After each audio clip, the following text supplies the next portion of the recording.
KwabaseRoma besihlanu. Ngakho lokhu sesilungisisiwe ngokukholwa, sinokuthula kuNkulunkulu ngeNkosi yethu uJesu Kristu, okungaye sinokungena ngokukholwa kulo musa esimi kuwo, siyazibonga ekwethembeni inkazimulo kaNkulunkulu.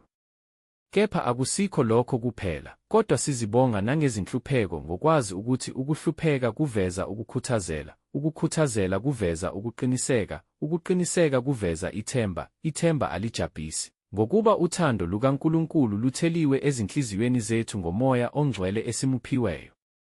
Ngokuba sisebuthakathaka, uKristu wafela abangamesabi uNkulunkulu ngesikhathi esifaneleyo, ngokuba cishe kungenzeki ukuba umuntu afele olungileyo, kodwa mhlawumbe kungase kube khona ongaba nesibindi sokufela omuhle. Kepha uNkulunkulu uyabonakalisa ukusithanda kwakhe ngalokhu ukuthi siseyizoni, uKristu wasifela. Ngakho kakhulu sesilungisisiwe ngegazi lakhe, siyakusindiswa ngaye olakeni.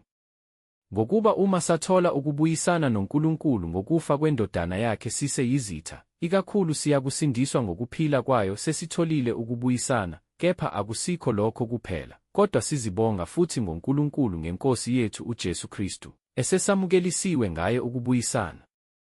Ngakho-ke njengalokho isono sangena ezweni ngamuntu munye, nangesono kwangena ukufa, ngokunjalo ukufa kwafikela abantu bonke, lokhu bonke bonile, ngokuba isono sasikhona ezweni kungakabikho umthetho, kepha isono asibalelwa ungekho umthetho. Nokho ukufa kwabusa kusukela ku-Adamu kwaze kwaba kuMose, naphezu kwabangonanga ngendlela yeseqo sika-Adamu oyisifanekiso sakhe obeyakuza. Kepha isipho somusa asinjengesiphambeko, ngokuba uma ngesiphambeko samuntu munye abaningi bafa, ikakhulu kwavama kwabaningi umusa nesipho sikaNkulunkulu ngomusa wamuntu munye, uJesu Kristu. Isipho asinjengokona kwalowo emunye, ngokuba uma ukwahlulela kwaba ngoyedwa kube ngukulahlwa, isipho somusa sona-ke saba ngeziphambeko eziningi kube ngukulungisiswa. Ngokuba uma ngesiphambeko samuntu munye ukufa kwabusa ngalowo emunye, ikakhulu abamukela ukuvama komusa nokuvama kwesipho sokulunga bayakubusa ekuphileni ngalowo emunye, uJesu Kristu.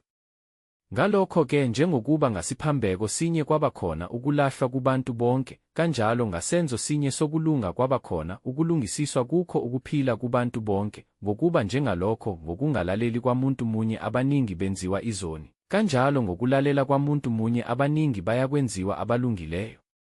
Kepha umthetho wangena ukuba isiphambeko sande, kodwa lapho kwavama khona isono, umusa wavama kakhulukazi, ukuze njengalokho isono sabusa ngokufa, nomusa ubuse kanjalo ngokulunga, kube ngukuphila okuphakade ngoJesu Kristu iNkosi yethu.